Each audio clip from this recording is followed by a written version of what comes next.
Est-ce que je vais aborder la question de l'énergie photovoltaïque, donc justement un peu le terme source d'une chaîne énergétique. En fait, la chaîne énergétique, il y a effectivement tout l'aspect stockage, on a vu l'aspect réseau, et là on va venir à la production directe donc du vecteur électricité, de voir ses liens avec l'ensemble du reste de la chaîne.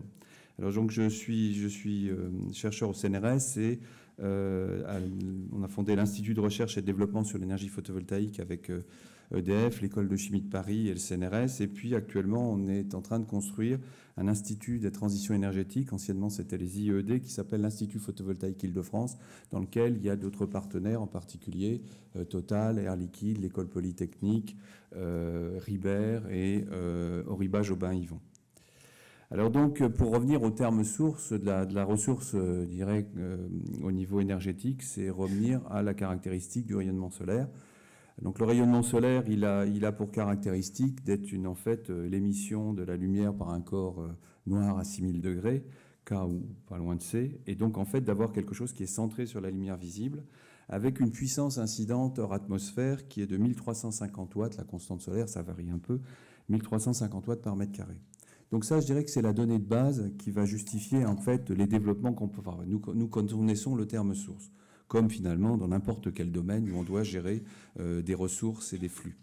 En un an, en fait, l'équivalent, on reçoit à peu près 1 mètre carré hors atmosphère, juste le plan reçoit environ 10,6 MWh par an, et ce qui correspond, c'est pas loin de la tonne équivalent pétrole, qui est de 11,6.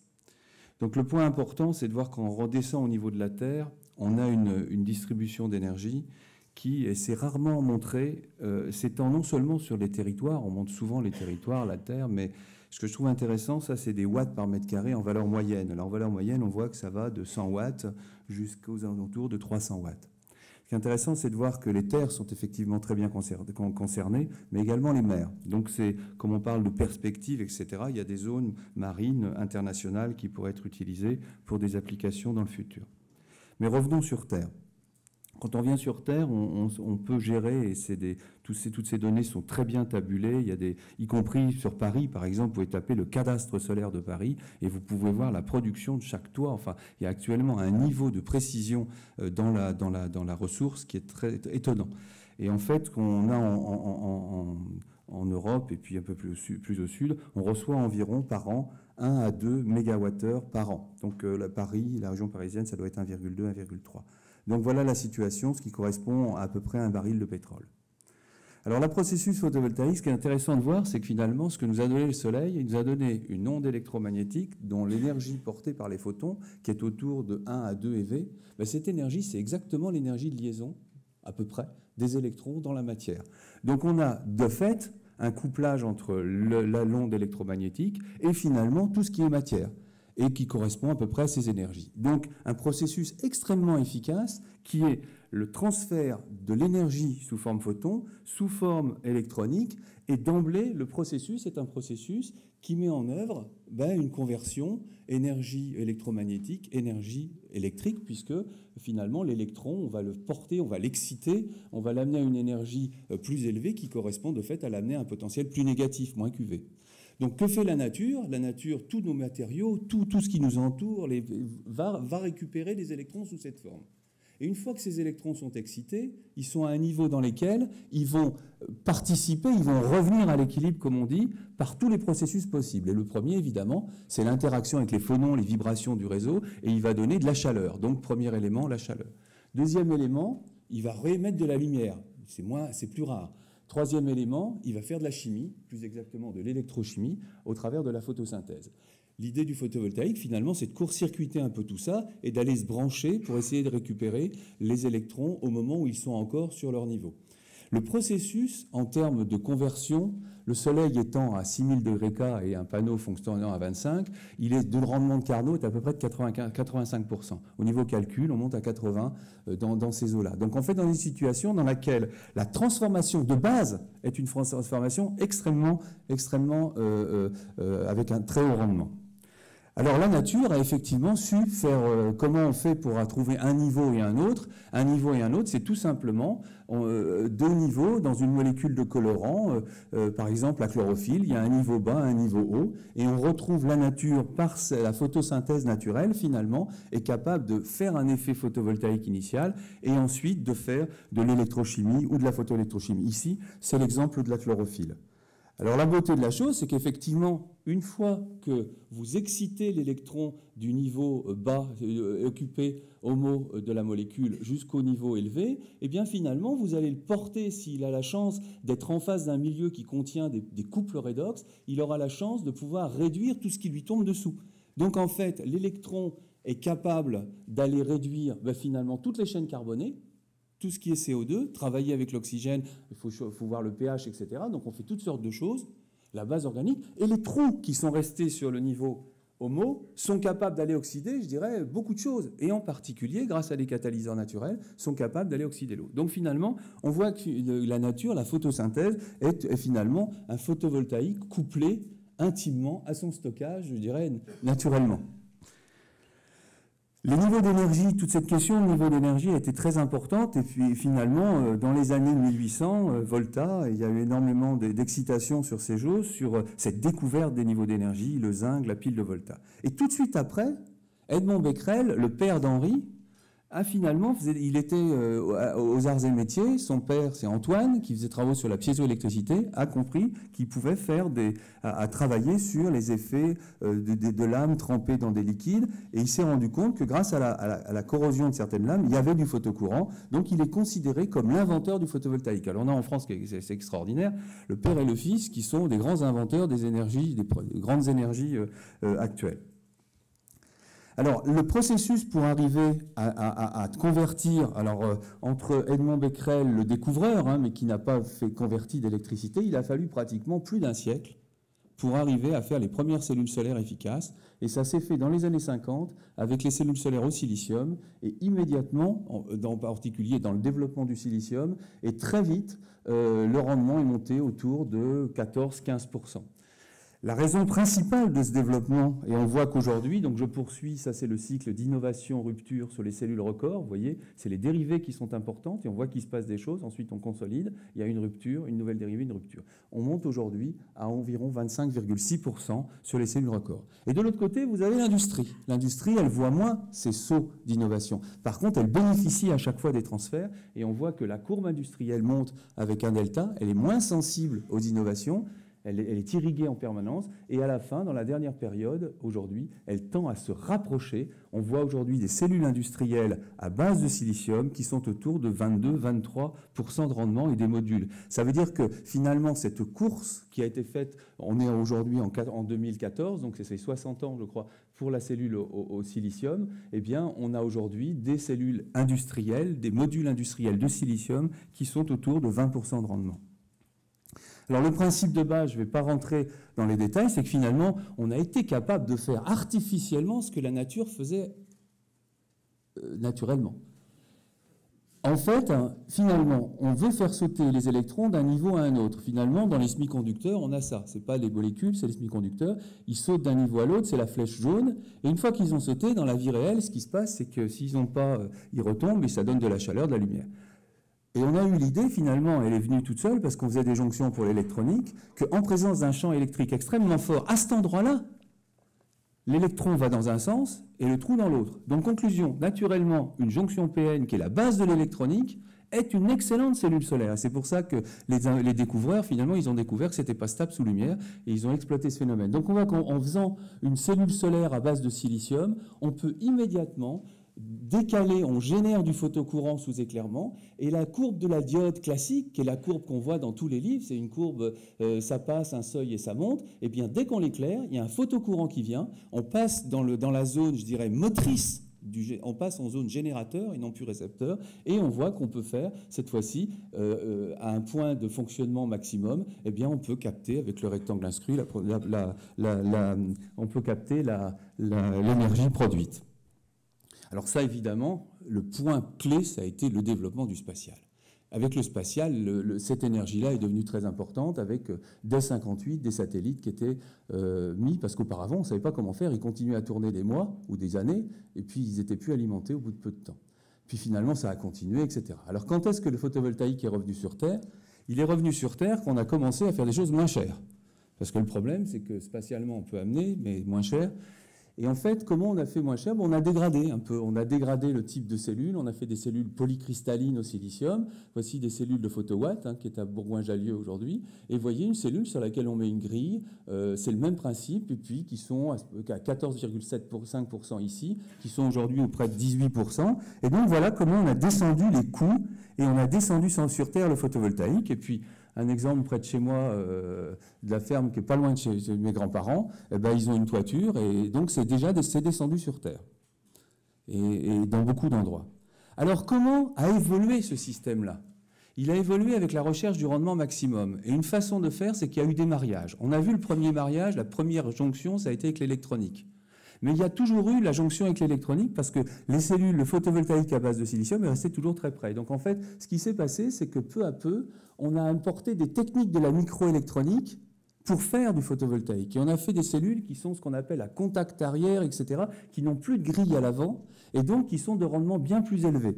Et ce sont des cellules, par exemple aujourd'hui, vous voyez, ce sont des cellules qui sont actuellement Total, par exemple SunPower les fait au niveau français, qui sont avec des modules à 22%, qui sont toutes noires, qui sont effectivement abordables puisqu'on arrive à les vendre, qu'il y a un marché pour ce type de choses.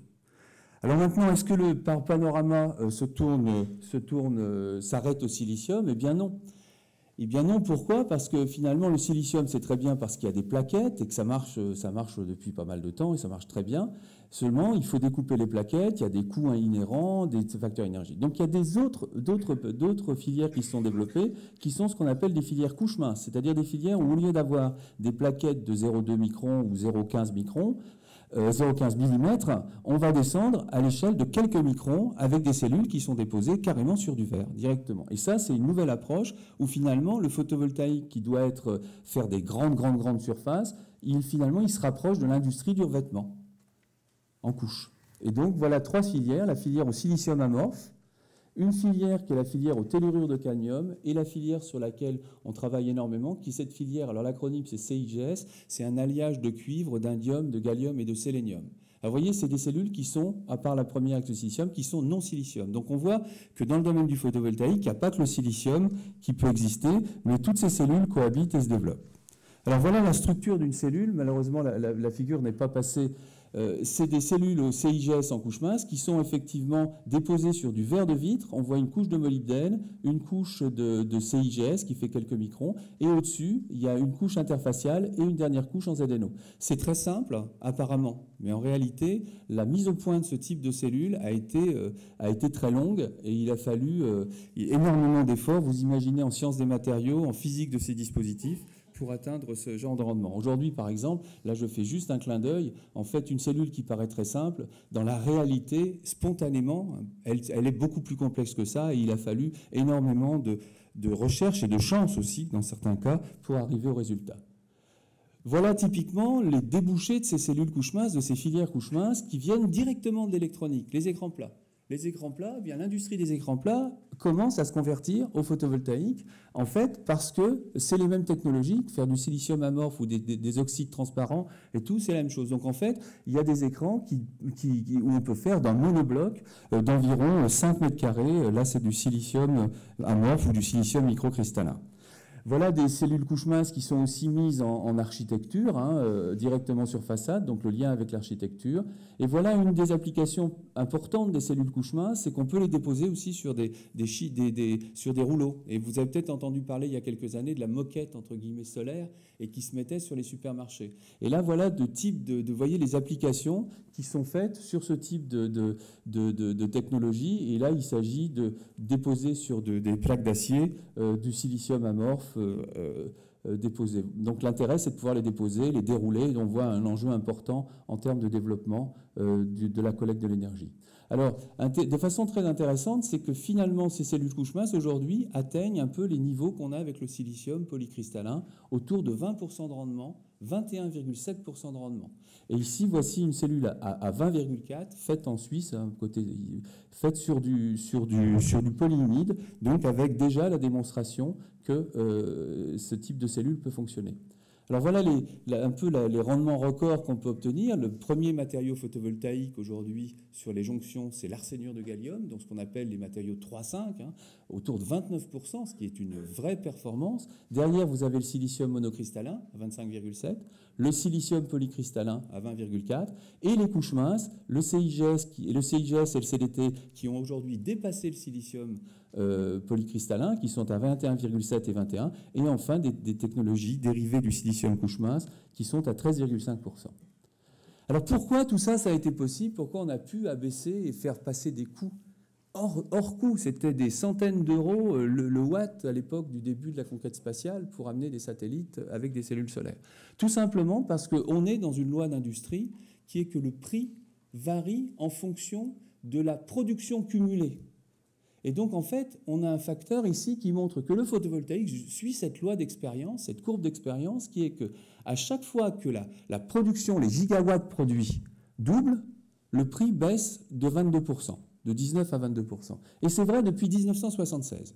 Alors, vous voyez, cette courbe montre qu'aujourd'hui, alors je ne suis pas allé jusqu'à 2013-2014, aujourd'hui, on est à environ 0,7 $ du watt. Et on était en 1976 à presque 100 $. Vous voyez? Et dans la dernière période, et les gens ne sont pas, souvent on ne perçoit pas, mais les coûts sont passés, comme l'a dit précédemment, sont passés d'environ 7 $, donc environ 5 € du watt, à aujourd'hui autour de 0,8 € du watt. Donc vous voyez la décroissance des coûts, et qui a été plus vite que même notre propre connaissance du domaine. À part les milieux qui sont dedans tous les jours, pour le grand public, on était toujours sur des bases de prix. Regardez, 2003, c'est il n'y a pas longtemps. Voilà. Alors pour vous donner une courbe d'expérience, c'est pas propre au photovoltaïque. Regardez les écrans plats. Les écrans plats, on est dans la même situation. Donc on est bien dans un apprentissage d'échelle en matière de coûts. Les productions, aujourd'hui, on est à environ 35 gigawatts par an de produits de photovoltaïque, et on aura sans doute 50, et cette production continue à augmenter. Alors elle a abouti à une chose, elle a abouti qu'en quelques années, le photovoltaïque à lui seul fait 5,8% de l'électricité consommée en Allemagne. Et qu'en France, là c'est 0,9 qui est indiqué, mais c'est plus de 1% aujourd'hui. Et donc la Grèce c'est pareil, l'Italie c'est pareil, l'Italie est même à 7% de l'électricité. Et ça en quelques années. Donc on voit se développer une source d'énergie, et on va faire le lien avec le stockage, c'est que cette source d'énergie, elle continue à croître, et que la ressource est importante. Donc si les coûts baissent, etc., on est dans une situation qui va profondément faire évoluer le système énergétique au niveau mondial. Le problème, c'est qu'effectivement, aujourd'hui, en pic, de temps en temps en Allemagne, c'est 30% de l'électricité. Il y a 20 gigawatts de pleine puissance qui donnent principalement dans le réseau. Donc en fait, la question du stockage va se poser, et c'est une très bonne chose parce que finalement, on a pu développer dans un premier temps avec l'injection au réseau, et maintenant, on doit trouver, soit le réseau intelligent, les stockages à différentes échelles de temps. Donc un enjeu majeur, le stockage. Alors donc, on a une chose, c'est que le fait qu'elle devienne de plus en plus abondante, le renvoi direct sur le réseau deviendra insuffisant. Donc un enjeu, le stockage. Et il y a deux types de stockage que je vais détailler. C'est le stockage électrochimique et le stockage chimique. Alors point important, c'est que quand on raisonne en énergie, une des tendances majeures qu'on a, c'est que les gens raisonnent en silos. Ils ont tendance à penser que l'électricité, c'est l'électricité jusqu'à la nuit des temps, avec X% de la part totale de l'énergie primaire. Et ils raisonnent comme ça. En fait, il faut changer les silos. À partir du moment où on raisonne sur du stockage, on passe du secteur de l'électricité au secteur finalement des carburants, et donc on voit une chose intéressante, c'est que si on regarde la capacité de stockage, vous voyez la consommation d'électricité, ça c'est en Allemagne en 2008, 619 TWh par an. Vous voyez les fossiles, le gaz naturel, etc., 900, etc. Quand on regarde la capacité de stockage, il y a très peu. En plus, l'Allemagne n'a pas beaucoup d'hydroélectricité. Donc, en fait, il y a très peu de stockage électrique. Par contre, on a le stockage sous forme gazeuse, gaz ou pétrole, qui est important. Donc, ça a donné toute une tendance qu'on appelle le power to gas, c'est-à-dire le transfert directement sur le gaz. Alors, l'approche industrielle pour faire ça, je dirais qu'elle est très simple. On optimise d'un côté des systèmes photovoltaïques, ce qu'on fait, ce que la communauté fait, et de l'autre côté, les autres secteurs qui sont sur les stockages, les batteries, etc., font de même. Il y a les effets d'échelle et on couple les deux. Donc en fait, on optimise séparément les fonctions, puis ensuite on les couple. Alors c'est ce qui se passe aujourd'hui, l'autoconsommation, la mobilité électrique, les ombrières PV, etc. Donc il y a de nombreux exemples et c'est un domaine qui est en plein développement parce que les deux marchés, plusieurs marchés, on a parlé de transport électrique, vont s'auto-supporter et se mettre en synergie. En fait, ce qui est intéressant quand on regarde, une fois qu'on a l'électricité, on peut la transformer avec la réaction de Sabatier en hydrogène, etc. Donc en fait, on a pour les chimistes, d'énormes possibilités, justement, en utilisant cette électricité qui est pas chère, qui est en excès, dont on ne veut pas, pour faire des stockages à différentes tailles de temps. Les stockages de batteries électrochimiques et puis des stockages sous forme gazeuse. Alors, je ne détaille pas, mais en fait, tout ça, c'est des choses qui sont en train de se développer avec le vent, avec le solaire, et qui se développent à différentes échelles de la vie sociale et de la société. Ça, c'est un exemple sur Solar Fuels en Allemagne. Mais je voudrais en venir à une approche qui est plus disruptive, qui finalement, c'est se dire, finalement, j'ai un générateur solaire, et puis je le fais, je mets des contacts, je sors des fils de cuivre, je vais tremper pour faire du stockage du CO2, de l'hydrogène, etc. Est-ce qu'on ne pourrait pas rapprocher le centre de production, mais cette fois-ci faire comme la nature, c'est-à-dire rapprocher le centre photovoltaïque actif et la fonction de stockage? Et un très bel exemple, c'est ce qui se passe sur de la photoélectrolyse, la photolyse. Une nanoparticule, quand on met une peinture au TiO2, auto-nettoyante, qu'est-ce qu'on fait? Cette peinture TiO2, c'est comme un semi-conducteur, sauf que les trous, ils attaquent toutes les bêtes qui viennent se poser dessus, donc en fait, où ils peuvent même nettoyer par rapport aux traces d'hydrocarbures. Donc en fait, on a une situation, si on prend une nanoparticule, on peut éventuellement faire un stockage direct sans fil, et dans ce cas-là, on peut imaginer d'avoir le processus photovoltaïque, et comme dans le cas de la photosynthèse, finalement, le trou va faire une réaction d'oxydation, et l'électron, avec un catalyseur ici qui peut être du platine, va faire de la réduction. Puis finalement, on peut faire de cette façon-là ce qu'on pourrait appeler des carburants solaires, et on peut commencer par l'hydrogène, puis ensuite travailler sur la conversion. Les photobatteries, c'est aussi un autre domaine. On peut très bien imaginer qu'on ait divers systèmes redox. Et il y a des travaux en France qui sont faits sur les photobatteries, c'est-à-dire, par exemple, à base de TiO2, on change de degré d'oxydation, et peu à peu, on forme quelque chose qui stocke, et qui, dès qu'il n'y a plus de soleil, ça réinjecte. Donc, en fait, les photobatteries, comme la production directe, relèvent de la même démarche, à rapprocher le centre actif photovoltaïque, comme dans la nature, du centre de production de chimie. Et après, on ressort. Comment? Et donc, on va avoir cet exemple. Alors, quelle est la publication séminale? C'est une publication qui est sortie en 1972 par le groupe du professeur Honda dans Nature. Et souvenez-vous, 72, c'était pas loin de la première crise pétrolière. Et en fait, où il montrait finalement que sur du TiO2, il était possible, en l'illuminant, de produire de l'hydrogène. Et à partir de là, il y a eu énormément de travaux qui ont été faits là-dessus. Il faut que je fasse très attention au temps. D'accord. Donc voilà l'aspect TiO2, donc cette publication séminale.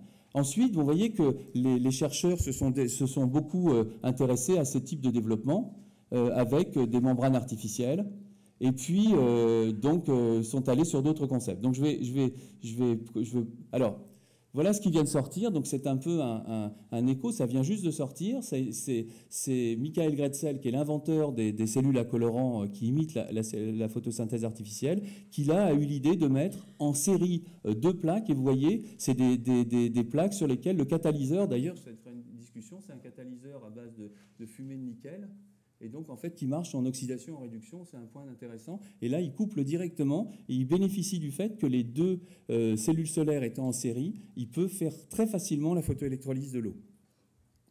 Alors les nouvelles frontières du photovoltaïque, c'est en fait tout ce qui est le photovoltaïque basé sur des molécules, qui finalement va plus loin que réexploite la capacité des molécules à donner du photocourant. Et là, il y a à nouveau cette invention des cellules à colorant qui sont d'imprégner une interface de TiO2 avec un électrolyte. Vous voyez qu'on est très près des concepts de supercondensateur dont on a parlé. C'est-à-dire que les deux domaines sur